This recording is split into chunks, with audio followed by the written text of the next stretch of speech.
নমস্কাৰ বন্ধু বান্ধৱীসকল, মোৰ চেনেলৰ প্ৰথমটো ব্লগলৈ আপোনালোকক স্বাগতম জনাইছোঁ। আজি বজাৰলৈ আহিছোঁ। এয়া মৰিগাঁও জিলাৰ লাহৰীঘাটৰ কুকতলি বজাৰ।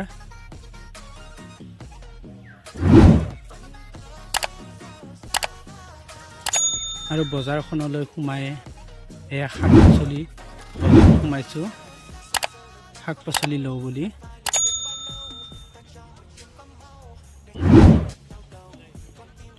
আৰু এয়া ধানৰ বজাৰ।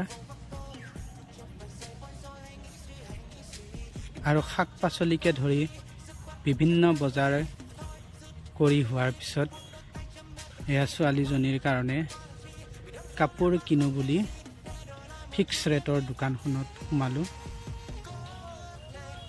কিন্তু কাপোৰ হ'লে মোৰ পচন্দ নহ'ল। আৰু এটা এয়া অতি ডাঙৰ সমস্যা, বজাৰ হ'লে আমাৰ এই অঞ্চলত এনেদৰে গাড়ী মটৰৰ ভিৰ লাগে। চাওকচোন, স্কুলৰ ল'ৰা ছোৱালীবোৰে কেনেদৰে ইমান কষ্টত অহা যোৱা কৰিছে। আৰু ইমানতে মোৰ ব্লগটো এয়া সামৰণি মাৰিলোঁ। ধন্যবাদ।